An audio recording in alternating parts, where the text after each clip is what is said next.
The moment Cordelia Davenport pressed her bare hands against the dying vampire's chest and whispered the ancient words her grandmother had taught her in a language no living human was supposed to know.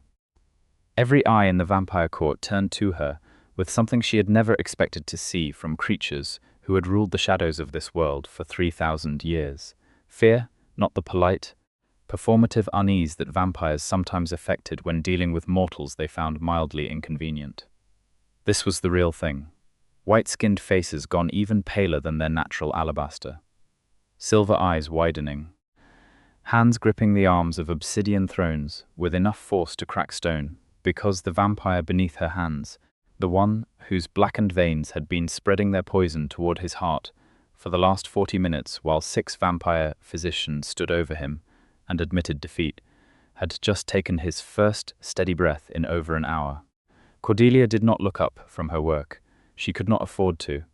The dark corruption threading through his body was not a simple toxin. It was old blood law weaponized, a forbidden curse that had been outlawed by the ancient vampire courts centuries ago, and was only supposed to exist in grimoires kept under lock and key in the deepest vaults of the Moroi family estate. Someone had used it. Someone had used it against a member of the inner court, and the entire structure of vampire politics in this city was balanced on the blade of a knife.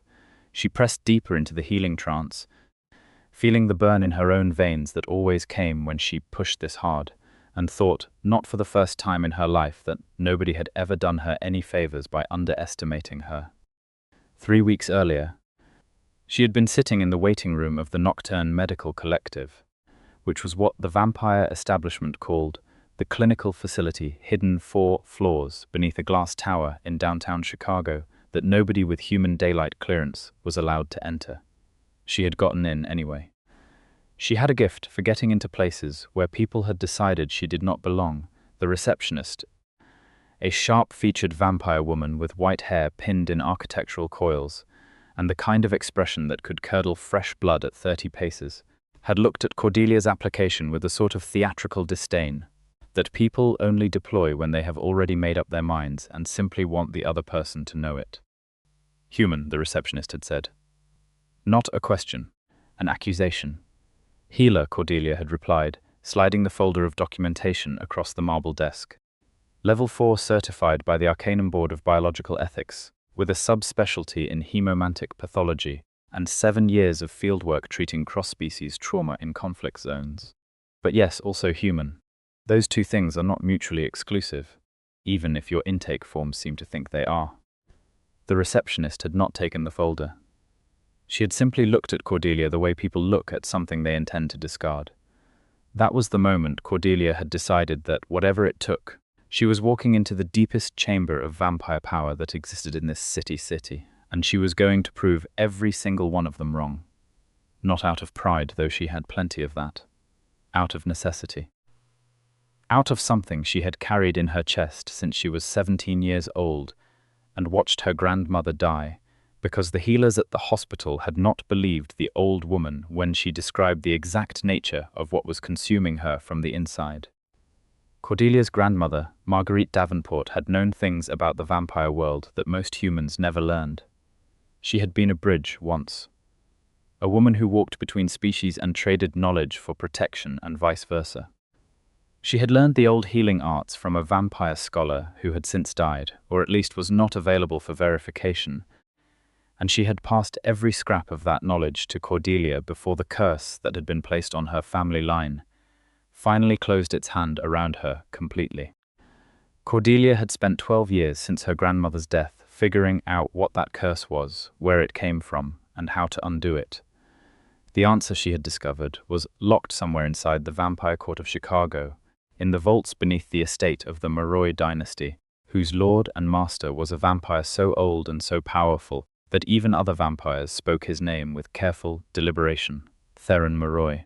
She had not expected to meet him within 30 seconds of being escorted, unceremoniously and against her vocal protests, out of the Nocturne Medical Collective and into a corridor she was fairly certain she had not walked down on the way in, which smelled of cold stone and old power and something sweet and dark that made the healer part of her brain sit up straight with alarming interest. He was standing with his back to her when she first saw him, looking at a painting on the wall of the corridor that depicted some ancient battle she did not have the cultural context to identify.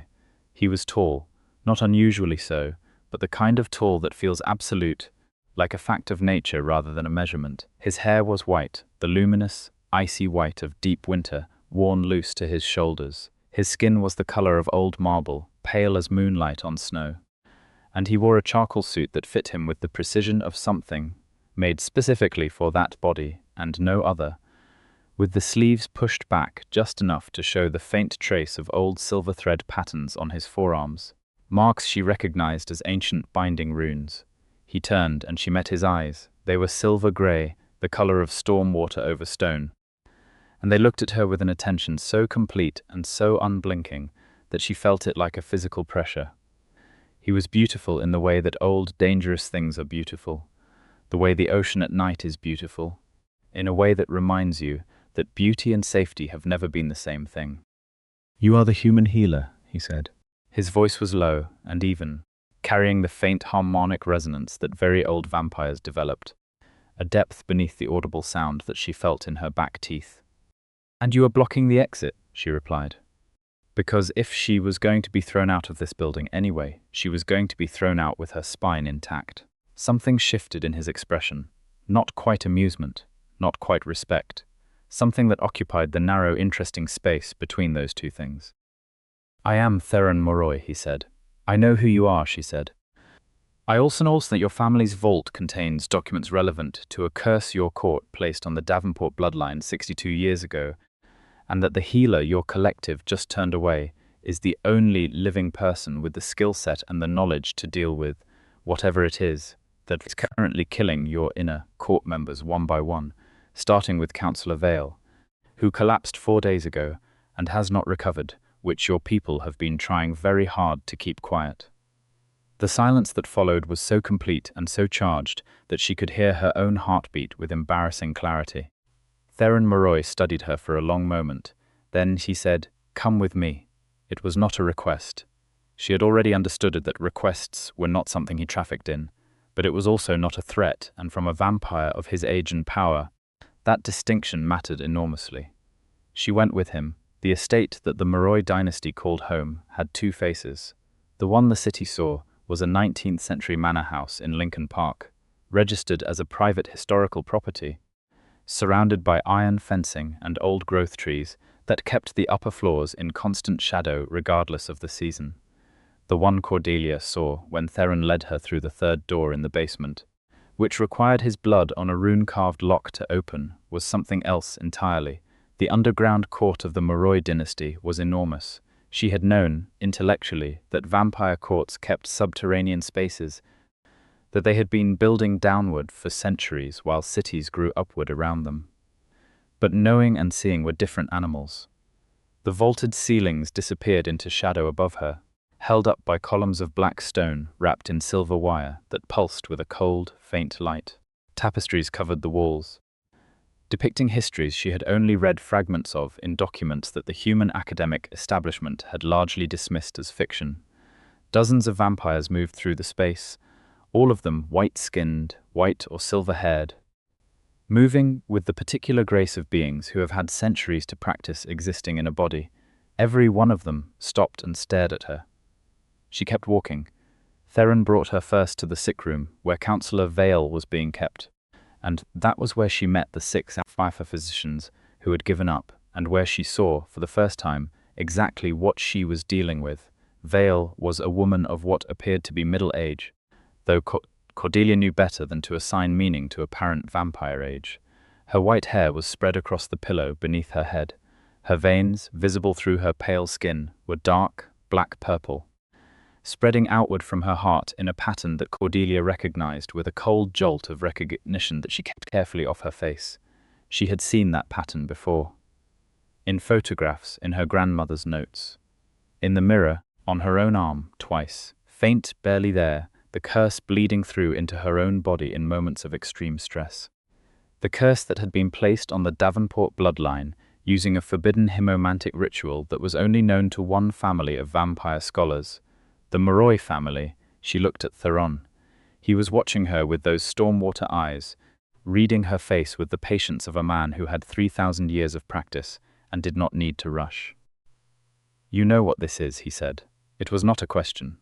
"Yes," she said, "and I suspect you know what I am going to say next." "That the ritual used to create this poison originated in our vault," he said. He said it evenly, without flinching. She respected him for that. "Yes, we discovered that approximately 70 hours ago. Someone inside this court has accessed documents they should not have been able to access, and they have used that knowledge as a weapon against your own people," she said. "Against me," he corrected quietly. "Vale is one of my oldest allies. Whoever did this was sending a message." "Then we have a shared interest," Cordelia said. "I can save Vale. I am the only person on this earth who can save Vale. Because I am the only person outside your vault who has encountered this specific curse before and survived it and studied it. But in exchange, I need access to your vault. I need to see the documents related to the Davenport curse. And I need your word, given as lord of this court, under whatever ancient vow is binding for your kind, that you will answer my questions honestly." The 6 vampire physicians looked at Theron with an array of expressions that ranged from outrage to disbelief.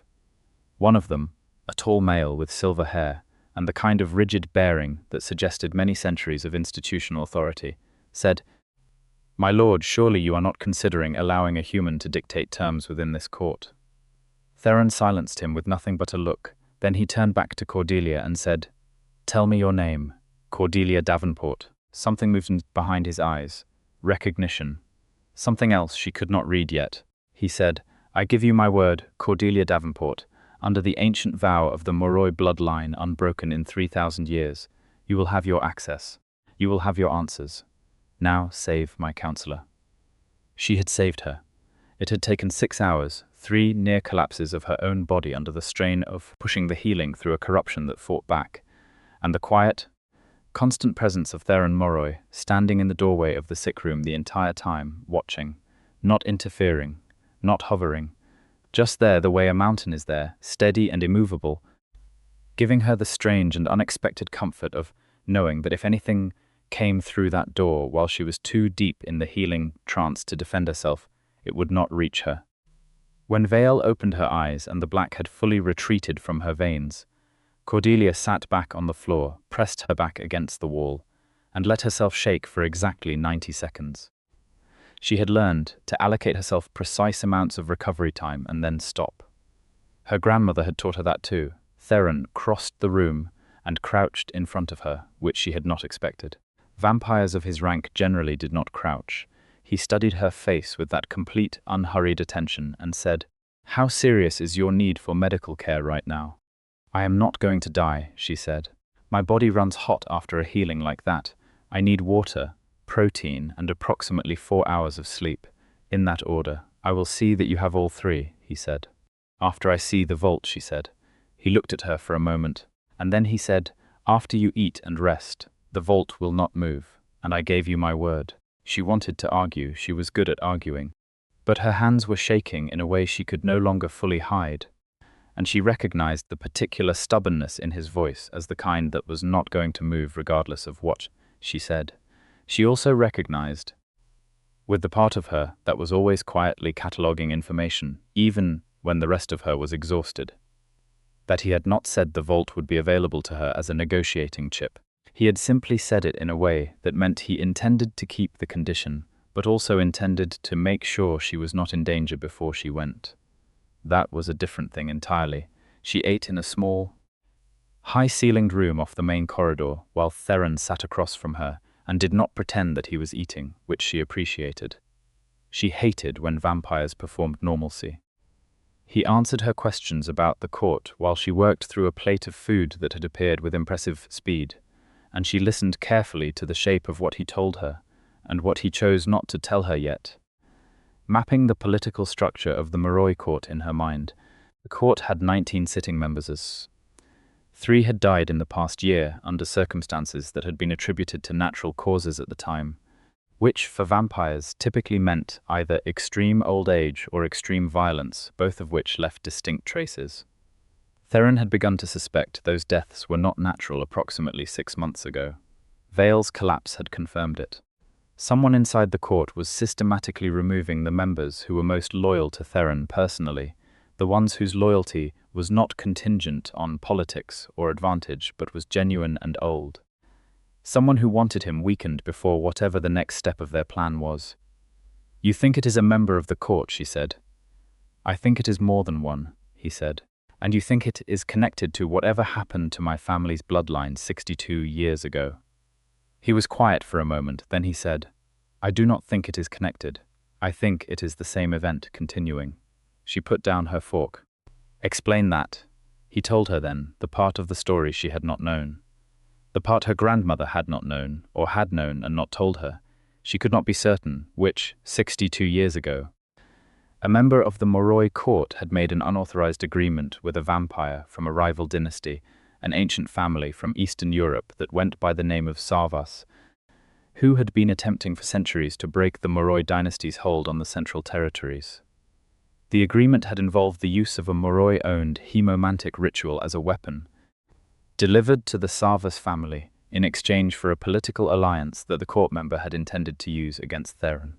The target had been Theron himself. But the ritual had been deployed incorrectly by someone who did not fully understand it, and instead of striking its intended target, it had scattered, landing in fragments on several bloodlines that were connected to the court through old agreements. The Davenport family had been one of them, connected, generations back, through a protective compact Marguerite Davenport had entered into with the Moroi court in exchange for her healing services. "My grandmother was as under your court's protection," Cordelia said. The words came out very level because she was working very hard at keeping them that way. "She was," Theron said. "And we failed her.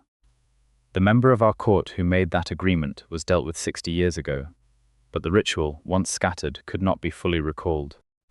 We have been trying to find a way to reverse the remnant curse on the Davenport bloodline for 6 decades. "You have been trying," she said. "Yes." She looked at him across the table, this ancient creature who had just admitted a 6-decade-long failure with the same even steadiness he seemed to bring to everything.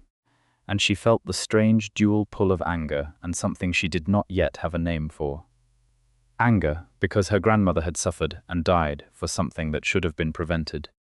The other thing because he had told her the truth without being asked, without softening it, without attempting to redirect blame. He had simply told her.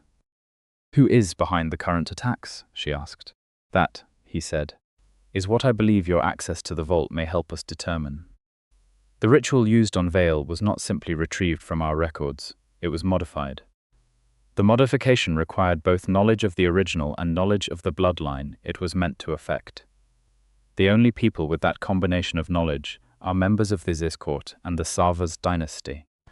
"And you think someone is working with the Savas family again?" "I think the Savas family never stopped," he said. "I think they have had an agent inside my court for years. And I think that agent knew exactly why you walked into the Nocturne Medical Collective today and did everything in their power to make sure you were turned away." The receptionist's manufactured contempt took on a different color in her memory. "Someone told her to reject me specifically," Cordelia said. "Yes," Theron said. "Which tells me they know who you are, what you can do, and what you are looking for, which makes you significantly more dangerous to them than simply an inconvenient human healer. It also makes me a target," she said. "Yes," he said again. There was something in the word this time, something heavy and deliberate, something that sounded like what came before a very important decision. "That is why, until we have identified and neutralized whoever is responsible, you will remain here, under this court's protection, under my protection specifically, which in blood law terms means that any action against you is treated as an action against me personally." She should have objected to that. She had built her entire adult life around not being dependent on anyone's protection. She had walked into conflict zones, vampire court territories, and places considerably more dangerous than this magnificent underground palace, and she had navigated every single one of them on her own resources, her own skill, her own sheer refusal to be manageable. But the thing was, she was already inside the most powerful vampire court in the Midwest. There was an unknown enemy who had just confirmed they knew her name, and Theron Moroi had just put his 3,000-year-old personal honor on the line, as her guarantee of safety, without asking anything from her in return for it, except what she was already willing to give. "Fine," she said. "But I go to the vault tonight." The vault was everything she had imagined and several things she had not. It occupied an entire sub-level of the underground estate, a vast stone-lined archive that smelled of old paper and older magic, with shelves that extended upward into darkness and a cataloguing system that was organized by a logic she needed approximately 20 minutes to decipher. Theron stood near the entrance with a single lamp while she moved through the shelves, because he had enough sensitivity to understand that she needed to do this alone without her having to tell him. She found the Davenport Compact first, a formal agreement written in her great-grandmother's handwriting, signed and blood-sealed with the Moroi sigil. Reading it, she felt the weight of the lives that had gone into this, the trust that her family had extended, and the trust that had, through one act of betrayal inside this court, been catastrophically broken. She found the original hemomantic ritual next. Reading it as a healer rather than as a descendant of its victims was a different and deeply unpleasant experience. It was sophisticated work, genuinely elegant in its construction, the kind of thing that could only have been built over centuries by someone with vast patience and deep knowledge. It was also, she realized as she read the modification note she found tucked into the document's margin, not just a weapon. It was a lock. She carried the papers back to where Theron was standing and spread them on the reading table near his lamp. "This is not just a poison," she said. "It was designed to function as a key-locking mechanism. It can be used to permanently bind certain kinds of supernatural ability, specifically the kind of hemomantic healing I do." The version 1 used on Vael was the attack vector. The original purpose of the ritual was to create a binding that would, over generations, suppress the Davenport healing gift entirely. Theron looked at the documents with an expression that was very still and very cold. "Permanently," he said. "The modification I am seeing here suggests the original goal was not to curse my family in the way I experienced it. The original goal was to lock my grandmother's healing ability away so thoroughly that it would not be passed on, so that whatever she knew about hemomantic healing would die with her, and I would never receive it." She paused, working through the implications. "Someone wanted to make sure there was no human healer alive who could do what I do. They did not want me to be able to walk into a vampire court and reverse what they were doing." The silence stretched. "They knew," Theron said slowly, 62 years ago, that eventually they would need this tactic. The court poisonings, and they planned against the one countermeasure that could expose and stop them before they were ready. "They planned very far ahead," she said. "Old-world thinking. That is not a modern mind." "No," Theron said. "That is Sarvas thinking. Istvan Sarvas has been attempting to take my court for 400 years. He does not rush, he builds." He reached across the table and touched the margin note with one finger, lightly as if the paper were fragile. "This handwriting is not one of our court scholars." Cordelia looked at the handwriting again. It was cramped, Eastern European in its letter forms, different from the careful court-standard script of the main document. "Can you identify it?" "Yes," he said. "It belongs to my court's current records keeper, who has been in this position for 11 years. The silence that followed had a different quality than any of the previous silences. This one had edges. "That is your inside person," Cordelia said. "That is my inside person," he agreed. "Arresting them immediately creates the problem that we cannot yet prove what they have done without your court process, and alerting them prematurely destroys our ability to map the full scope of the Sarvas alliance inside your court," she said, because she had dealt with enough institutional betrayal in enough dangerous places to know exactly how this calculation worked. "Correct," he said. "We need 3 things. We need confirmation of how many court members have been turned. We need the communication chain between the records keeper and the Sarvas dynasty. And we need the location of whatever the Sarvas family is planning to use as their final strike once they believe my court is sufficiently weakened." "I can identify the communication chain," she said, "if I can examine the records keeper's workspace. There will be hemomantic traces in the documents they have handled in the last several months, micro-signatures of the ritual work they have been performing. I can read those traces." "That is a significant security risk to you," he said. He did not say it the way people say things when they are trying to dissuade you. He said it the way people say things when they need you to have the full information before deciding. "Everything I am doing here is a significant security risk to me," she said. "I assessed that when I walked in." He looked at her for a long moment. The lamplight caught the silver of his eyes and turned them briefly luminous. "You are not afraid," he said. "I am afraid constantly," she said.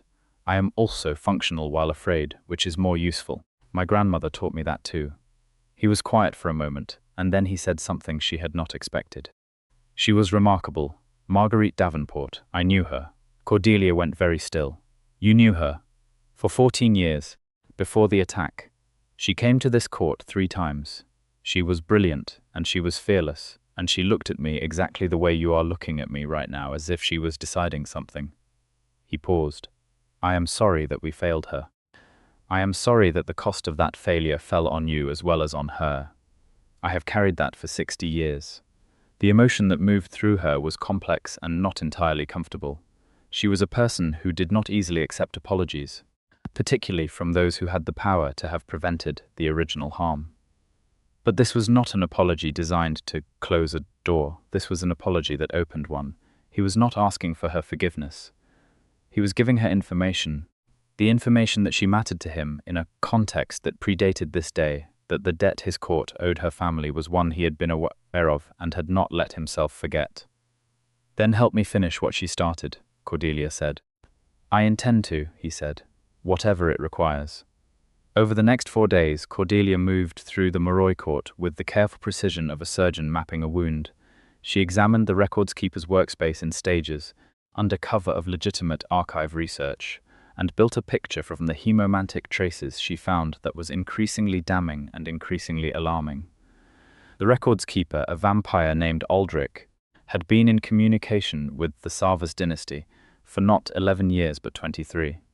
He had been recruited almost immediately upon joining the court, which meant his entire tenure had been an exercise in betrayal. He had turned 5 other court members in that time, using a combination of blackmail and manufactured evidence of disloyalty to Theron. He had been the one sure to ensure that the 3 court members who had died in the past year had received modified versions of their regular blood supplements, which were a legitimate medical practice in the vampire court, without knowing. The poison had been delivered over months, carefully calibrated to look like natural decline. The final step of the Savas plan, which she pieced together from the traces she read in his most recent work, was catastrophic in its simplicity. They intended to use the fully weaponized version of the hemomantic ritual, applied simultaneously to every remaining loyal member of Theron's court, to incapacitate them all at once. In the window of vulnerability that followed, Istvan Zavas would arrive in Chicago with enough of his own court to physically occupy the Moroi estate and execute Theron, under the blood law provision that allowed a dynastic challenger to claim leadership if the current lord could not defend his own court. They were 11 days away from the date Aldrich had set for the mass attack. She told Theron everything in his private study, spread the evidence across his desk, and watched his face as he took it all in. He was very controlled. The only thing that gave away what he was feeling was the absolute stillness of his hands, which were normally in motion when he was thinking. 11 days, he said. If we move against Aldrich now, Savas will know the plan is compromised and may accelerate Serit, she said. But if we wait and do not neutralize him, he will complete the preparation for the mass attack. There is a third option, Theron said. He looked up at her. You. She had already considered this. She had been considering it since the 2nd day. I can reverse the ritual, she said. Not Aldrich's version, but the original. I can convert the original hemomantic structure into something defensive rather than offensive. Instead of being a mechanism that locks and corrupts, it becomes a shield. If I can establish the defensive structure across your court members before Aldrich deploys the attack absorbs into the shield and fails. It also leaves a hemomantic trace that points directly back to its origin, which gives us our evidence for the court proceeding against Aldrich and his allies. How long would that take you? 12 court members, working at the speed I worked on Vale. 24 hours, possibly 36. I will need to rest between members. She paused. It will be harder than Vale. The defensive structure requires a different kind of sustained focus, and working at that intensity for that long carries a physical risk to me. How serious, he said, and his voice had shifted slightly, taken on a lower, quieter register that she had learned over the past 4 days was his version of urgency. I will survive it, she said. It will not be pleasant. There is no version of this plan in which you do not pay a significant physical cost, he said. He was not looking for an alternative. He was mapping the truth of it. No, she said. There is not. Then I will be with you for all of it, he said. Every session. If something goes wrong, I need to be there. She had started in the past 4 days to understand what it meant to have Theron Moroi's attention directed at her as something other than an assessment of her usefulness. She had noticed the way he positioned himself between her and the open door of any room she worked in without making a production of it. The way he cleared a path for her through the court corridors before she arrived in them, without her having to ask. The way he remembered small details she had mentioned once, in passing, and acted on them quietly. He had arranged, without comment, for the 4th day evening meal to include the specific tea she had mentioned, liking when she was deep in the healing trance on Vale, and slightly delirious with exhaustion, and had simply set it in front of her without mentioning that he had noticed or remembered. He was not performing protection. He was practicing it the way he practiced everything, with complete and undemonstrative dedication. She had caught herself more than once, being aware of him in a way that had nothing to do with political calculation or professional assessment, and she had filed those moments carefully in the part of her mind she set aside for things she was going to need to think about properly. Once the immediate crisis was not trying to kill everyone. The protective work began on the 5th day.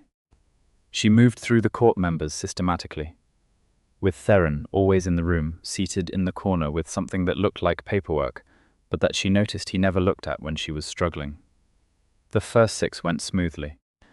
The 7th and 8th were harder. The 9th nearly broke her. The court member she was working on during the 9th session was an ancient vampire named Pyrrhus, who was old enough that his hemomantic signature was extraordinarily complex and deeply resistant to external workings. The ritual structure she was building kept encountering his body's natural supernatural defenses and getting pushed back, and each time she had to push harder to re-establish the connection. By the end of the 2nd hour, she was shaking so badly that she knocked the instrument case off the table and could not catch it. Theron caught it. He was across the room and beside her in a motion she barely tracked, setting the case back on the table, and then, without asking, wrapping one hand around hers, where it rested on Pyrrhus's chest, not interfering with the working, not touching the ritual space, simply anchoring her hand. The physical contact, solid and steady and completely certain, gave her something to brace against. She finished the working in another 40 minutes. When she came out of the trance and found his hands still covering hers and his eyes on her face with that concentrated attention, she said, "Thank you." "You did not have to finish today," he said. "Yes, I did," she said. "We have 6 days." 5, he said, "and we will use them correctly."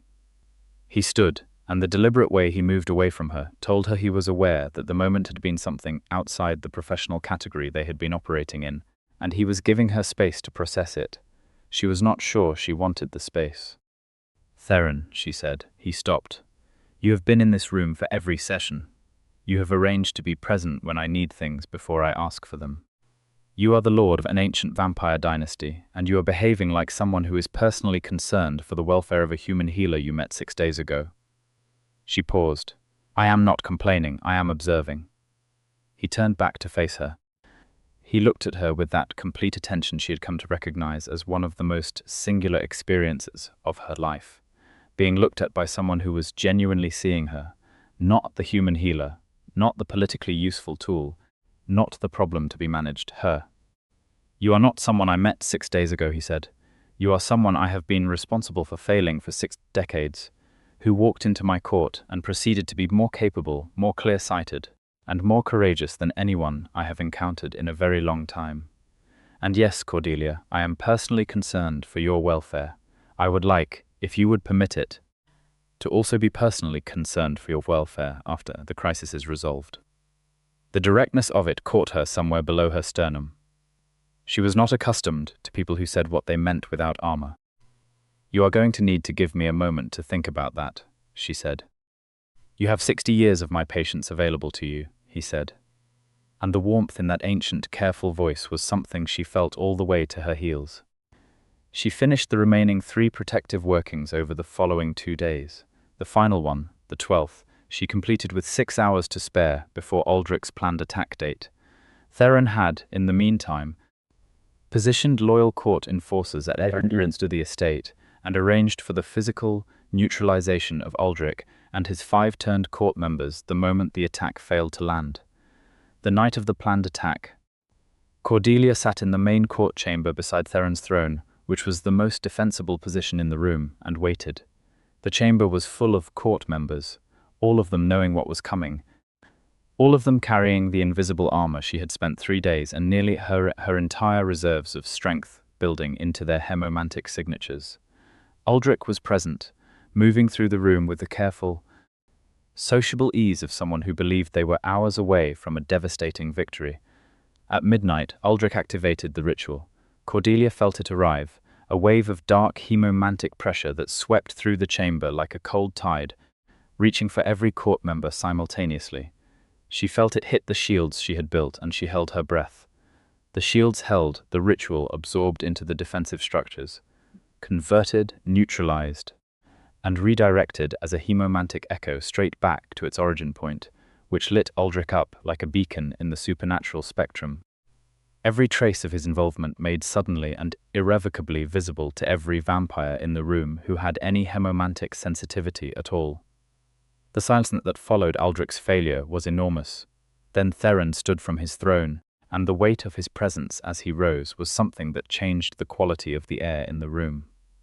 "Aldrich of the Moroi court," he said, and his voice carried every one of those 3,000 years in it. "By the blood law of this dynasty, under the ancient vow that has bound this court since founding, you are charged with the betrayal of your sworn lord, the murder by corruption of 3 court members, and the conspiracy of a foreign dynasty against the sovereignty of this court. You will answer these charges before the full assembly." Aldrich did not run. She had half expected him to. Instead, he drew himself up and looked at Theron with the eyes of someone who had been caught, but was not yet willing to concede everything. "The Savas dynasty will not let this stand," Aldrich said. "Istvan Savas is already in the city. The secondary plan has already been activated." That was new information, and the way Theron's eyes moved briefly to her told her he had not known this either.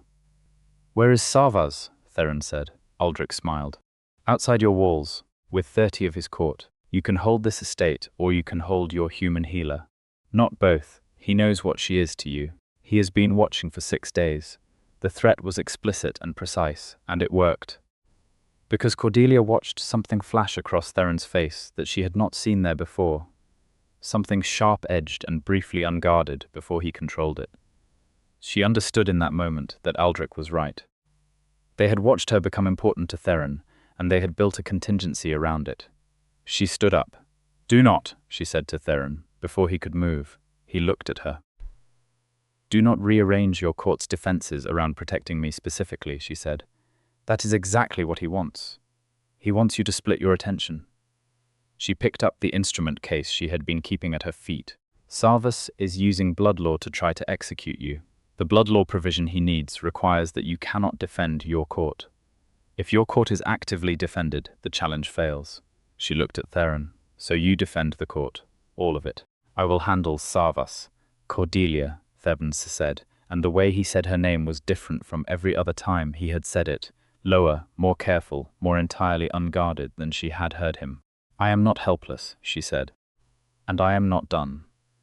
She walked out of the court chamber and up through the estate, through the door that required blood to open from the inside, but not from the outside, and into the grounds of the Lincoln Park Manor House, where the February night was very cold and very clear, and where, beyond the iron fence, she could see the assembled force of the Savas dynasty waiting.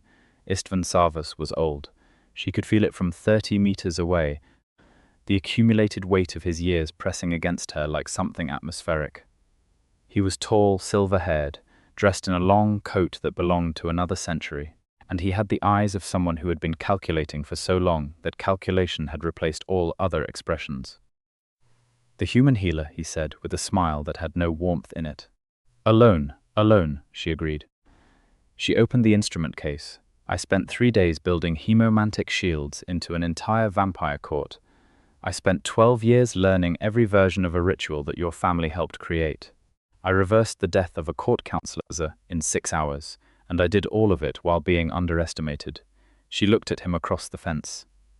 "You made a critical error, Istvan Sazavas. You planned against my being eliminated. You did not plan against my walking in the front door." "You cannot fight 30 vampires," he said. "I do not need to fight 30 vampires," she said. "I need to do one thing." She had identified this option on the second day in the vault, and had kept it in reserve as the measure of last resort, because it would cost her significantly, and she had not been certain until this moment that the situation required it. But Savas had a hemomantic core at the center of his supernatural power, as all vampires of his age did, and that core was connected to every member of his dynasty through the blood bond of their shared lineage. And the ritual she had spent 12 years understanding was, at its deepest level, a key. She had not rebuilt it as a weapon. She rebuilt it as a lock for the hemomantic core that powered Istvan Savas. She drove it home with everything she had left. The effect on Zavas was immediate and extraordinary. He staggered, something she would have bet significant money on never seeing from a vampire of his age. The 30 members of his court behind him all faltered simultaneously as the ripple moved through their shared blood bond. Not lethal. She had been careful about that because killing was not something she did, and she had no intention of starting tonight. But deeply, thoroughly, temporarily incapacitating, in the specific way that stripped a vampire's supernatural speed and strength down to the mortal baseline, while leaving their cognition and sensation fully intact so they could feel exactly what was happening to them. She looked at Istvan Savas, standing behind the iron fence, held in place by the working she had just driven into his hemomantic core, and she said, "The blood law challenge is over. You brought your court to challenge Theron Moroi, and your court cannot stand. Under the ancient code, the challenge is forfeit." She paused. "I am going to go back inside now. When the working releases in approximately 6 hours, I suggest you and your court use that time to leave Chicago. The evidence of your dynasty's involvement in the Moroi court murders will be presented to the International Vampire Tribunal within 48 hours. If you are gone before they arrive, that is not my problem." She walked back inside. She made it as far as the main corridor of the underground estate before her legs, which had been carrying her on sheer determination for the last 10 minutes, reached their reasonable limit and stopped cooperating. She sat down on the floor of the corridor, pressed her back against the cool black stone, and breathed. She heard his footsteps before he reached her. That particular deliberate rhythm she had memorized without intending to over the past several days. And then Theron was there, crouching in front of her exactly as he had the first night, looking at her face with an expression that was no longer controlled in the way it usually was. "Aldrich is in custody," he said. "The other 5 are contained.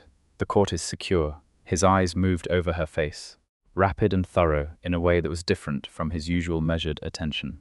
"What did you do?" "I locked Zavas's hemomantic core," she said. "Temporary. 6 hours. They will be gone before they recover. Because I gave them the option of being gone instead of prosecuted immediately, and Savas is old enough to know a genuine exit when it is offered." "You drove a hemomantic working into an ancient vampire of Savas's power level," he said. "Alone, after 36 hours of sustained healing work. The control was very thin now. She could see what was underneath it." "It worked," she said. "Cordelia."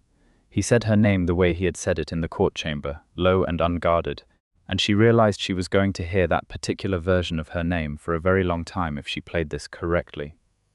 "You were in danger," she said. "So was your entire court. I made the calculation that required the most skill and the least bloodshed." She looked up at him, at those stormwater eyes, and that white hair and that face that had Dad become, in less than 2 weeks, one of the most important faces she knew. "Also, I was not alone. You were there. In the court chamber, holding your court together so I could do what I needed to do outside it. That was not nothing." Something in him changed.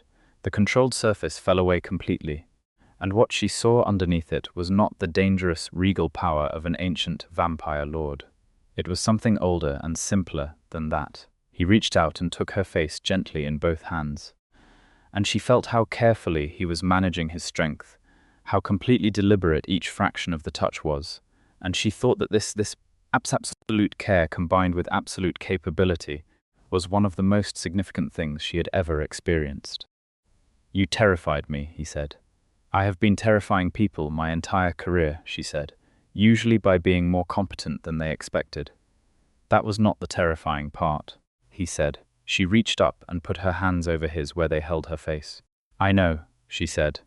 "Me too." He kissed her with the same care he brought to everything, thorough and unhurried and completely certain, and she thought, in the warm, floating space of it, that there was something almost symmetrically perfect about a man who had existed for 3,000 years, and a woman who had spent 12 years preparing for this fight, both arriving at the same place at the same time.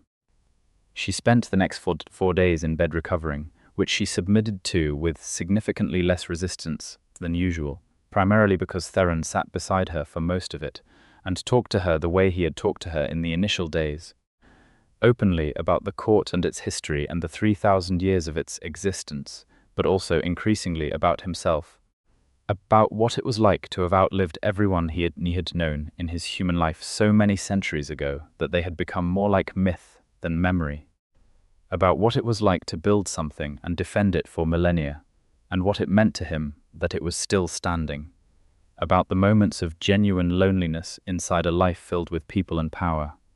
She told him about her grandmother, about the 12 years, about the particular brand of determined isolation she had built for herself as a professional, because it was safer than being underestimated by people she cared about, about what it had felt like to walk into his court and watch the contempt in the receptionist's face and feel the familiar weight of it settling onto her shoulders like something she had been carrying so long she had almost stopped noticing.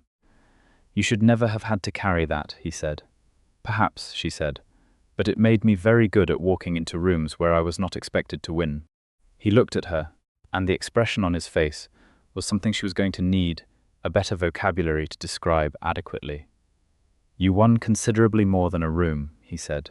The tribunal convened 3 weeks later in the International Vampire Court, which operated out of a location she was now authorized to know existed, a sprawling underground palace beneath Vienna that made the Moroi estate look modest. The case against Aldrich and his 5 turned court members was clear and thoroughly documented. The evidence connecting the Savas dynasty to the murders and the long-running plot against the Moroi court was equally clear. The hemomantic traces she had read from Aldrich's workspace were accepted as testimony under the tribunal's rules, which included provisions for hemomantic evidence she had not known existed until Theron's court attorney explained them. Istvan Savas was present, compelled to be, which she understood was one of the few things the tribunal had absolute authority to enforce. He looked at her from across the chamber with eyes that were not, she thought, precisely defeated, but something more like recalibrated. She was a new variable in his calculations. She had the feeling he would be recalculating her specifically for some time to come. Theron gave testimony with the kind of absolute authority she had come to understand was simply the natural expression of who he was, not performance, not posturing, but the genuine weight of a man who had kept his word unbroken for 3,000 years. She gave her own testimony in clear, precise clinical language that stripped the events of any ambiguity, and she watched several of the tribunal members, ancient vampires of considerable power and institutional authority, adjust their assessments of her in real time. She found it gratifying in the quiet, deep way she found most things gratifying when she was too tired to perform enthusiasm. The Savas dynasty was censured. Their international court privileges were suspended for a period of 100 years, which Theron told her was, in vampire terms, the equivalent of a very severe punishment. The murdered Moroi court members were formally acknowledged, their deaths recorded as murder rather than natural decline, their names added to the court's memorial register. Aldrich and his co-conspirators were stripped of court status and exiled to a monitored territory which was the vampire tribunal's version of imprisonment. As for the curse on the Davenport bloodline, the tribunal formally invalidated it, ordering the ritual's remaining influence to be actively dissolved using the vault documents as the template for reversal, a process that she and the Moroi court's own hemomantic scholars worked through together over the following month, and that resulted in the first morning she woke up without the faint, constant background ache she had carried in her bones since adolescence, which she had learned to ignore so completely that its absence felt like a missing word she had been reaching for her whole life, suddenly appearing in her vocabulary.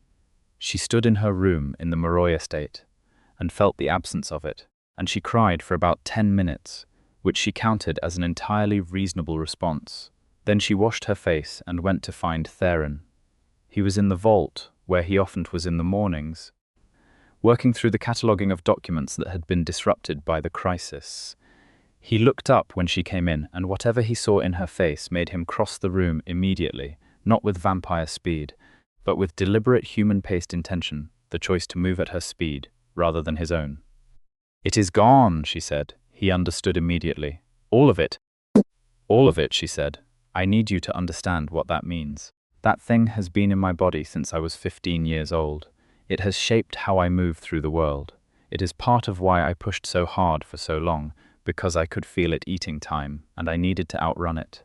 She took a breath. "And it is gone, and I do not entirely know who I am without it pressing on me." "Then we have time to find out," he said. He put his hands on her shoulders, steady and certain, and she leaned into that steadiness the way she had learned, in these weeks, that it was safe to do. "You have all the time you need. I am not going anywhere." She pulled back enough to look at him. "You are not going anywhere for approximately 3,000 more years," she said. "And I am human. That is a thing we have not discussed yet with any real directness." He held her gaze. "I am aware," he said. "I have been aware for longer than feels comfortable to admit, which is somewhat unusual for me, as I am generally not given to discomfort about awareness." He paused. "There are options available to people in our situation. The vampire court has explored the question of extended human lifespans before, under specific circumstances, and with specific ethical standards.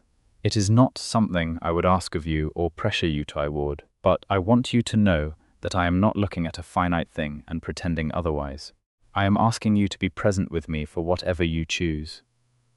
"I choose to be present," she said. "I choose this. I will look at the options when I am ready, and I will make my own decision when I understand them fully." She looked up at him. "But Theron, I need you to understand something. I walked into your court because I had work to do, because there was a wrong that needed righting, and I was the only one who could right it. I stayed because the work kept growing. But I will not pretend that the reason I want to keep staying is entirely about the work." He looked at her, and the warmth in his silver-grey eyes was the kind of warmth that does not require explanation or performance. "I know," he said. "I fell in love with you somewhere around the moment you told me the vault would not move and therefore could wait until you had slept. It seemed important to establish that early." She laughed genuinely, the kind of laugh that surprised her by arriving, and felt something unlock in her chest that she had not known was locked. "I fell in love with you," she said, "when you remembered my tea." He smiled, and the smile transformed his face in the way that the smiles of normally serious people always do, into something luminous and slightly undone. "That is a very small thing to be responsible for. The small things are always responsible," she said. He kissed her in the vault, surrounded by 3,000 years of history, and the careful preservation of things that mattered, and she thought that this was the most appropriate place in the world for this particular moment, in the middle of everything that had come before, between the past and whatever was going to happen next. Over the following months, the shape of her life rearranged itself around the new reality of the Moroi court in ways she had not entirely anticipated. She became the court's resident healer, a position that had not previously existed because the court had relied on its own physicians, who were good at what they did but lacked her specific expertise. The creation of the position required some internal political navigation, primarily with the senior physician, whose name was Casimir, and who had enough professional pride to be initially resistant to the structural change. She resolved it by offering to work with him, rather than over him, to share methodology and cross-train in the techniques she had developed that were inaccessible without hemomantic ability, while learning the aspects of vampire physiology she did not yet fully understand. He accepted with a grudging respect that evolved, over several months, into genuine collegial warmth, largely because she was relentlessly competent and also because she had the good sense not to gloat about any of it. The court itself adjusted to her presence with the gradual pragmatism of a body of people who had survived long enough to understand that adaptation was not the same as defeat. Vale, who she had saved and who had a personality as dry and precise as old wood, became one of her most reliable allies, partly out of gratitude, and partly because Vale was the kind of person who respected competence above everything else and had updated her assessment accordingly. The tribunal's ruling had elevated Cordelia's status in the international vampire community in ways that were occasionally amusing and occasionally exhausting, and she handled both responses with the brisk efficiency she brought to everything. Theron remained who he was, dominant, certain, protective in the way that expressed itself as action rather than declamation, always positioning himself between her and trouble without making her feel managed. He was magnificent in court, commanding the room with the presence of someone who had never in 3,000 years needed to raise his voice to be completely heard. He was different with her, not softer exactly, but more open, more present, more willing to let her see the places where certainty gave way to something more complex. She was different with him too, though it took her a while to articulate how. She had spent most of her life moving through the world at full speed, outrunning the curse and her grief and the particular loneliness of being the person who other people always needed but never quite understood. With Theron, for the first time, she was not outrunning anything. She was exactly where she meant to be.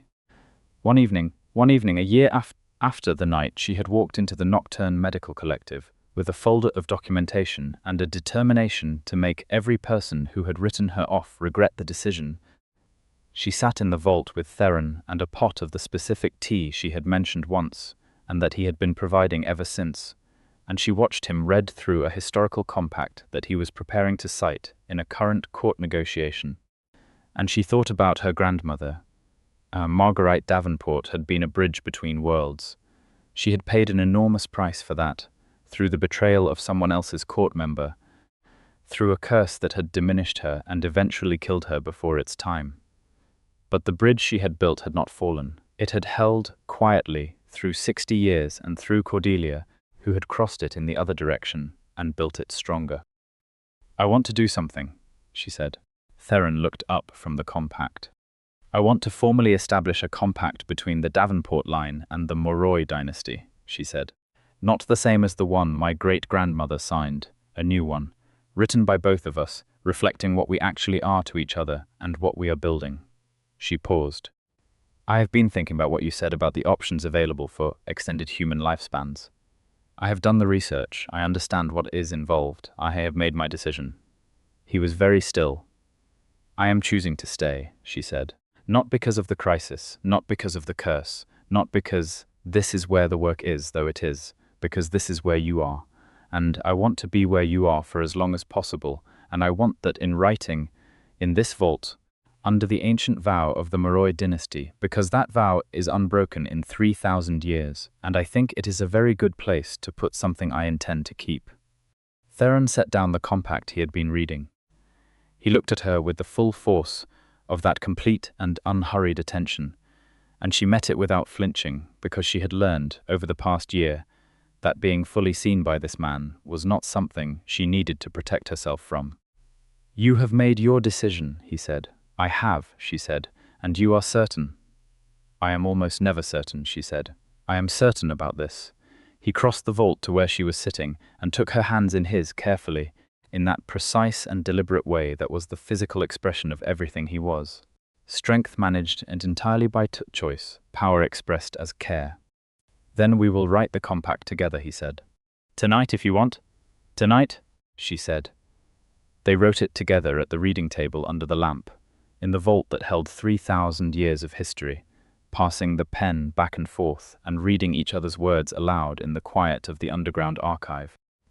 building a document that was half legal instrument and half love letter, because Cordelia had insisted on that specifically, having pointed out that any compact this significant deserved to be honest about its actual foundations, and Theron had agreed, with the slightly surprised expression of a tyran smians millennia around people who treated honesty and vulnerability as opposites, and was still adjusting to someone who treated them as the same thing.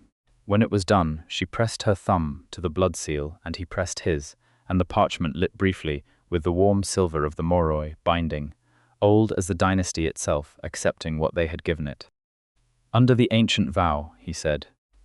"Under the ancient vow," she agreed. He pulled her close, and she went, and the vault was very quiet around them, all that history holding its breath, or so it seemed to her, as if even the records of everything that had gone before were acknowledging this thing that was beginning. This particular bridge between a world that moved in centuries and a woman who had walked into its heart uninvited and refused to be turned away. She had walked into the vampire court as someone everyone had written off. A human healer with no court connections, no political standing, no supernatural power in the way the court understood power. She had been turned away at the door. She had been dismissed by physicians with centuries of experience. She had been underestimated by an enemy who had spent 400 years planning his approach and had not planned for her at all. She had saved a counselor's life, broken a 4-century plot, shielded an entire court, locked one of the oldest vampires in the world, and testified before an international tribunal. She had broken a curse that had haunted her family for 60 years. She had built a new compact in the vault where the old one had been kept. She had fallen in love, completely and without reservation, with a man who was ancient and regal and dangerous and careful with her, in a way that had nothing to do with thinking her fragile and everything to do with knowing exactly how much she mattered. Outside the iron fence of the Lincoln Park Manor House, the city moved through its ordinary nights, full of people who did not know that beneath them were worlds within worlds, courts and covenants and creatures who had watched centuries turn over like pages. Most humans never learned. Some did and were changed by it, some for better and some for worse. Cordelia Davenport had learned. She had gone looking for the knowledge at 17 years old, standing at her grandmother's bedside, and she had not stopped looking since. She had paid for what she knew with 12 years of solitary work and every ounce of strength she possessed. She had walked into the center of it and refused to be walked out. She had won. Not the way people mean when they use that word carelessly. Not by defeating an enemy or surviving a danger, though she had done both. She had won in the way that mattered most, by becoming exactly who she was in the place she was meant to be, surrounded by history and doing work that mattered, with a man who saw her completely and loved what he saw, and had said so under the oldest vow his dynasty possessed, in writing, for the record. Theron pressed a kiss to her temple in the quiet of the vault, and she leaned into him, and outside the city turned toward morning, and none of the things that had tried to stop her had managed it, and she was here, and she was home.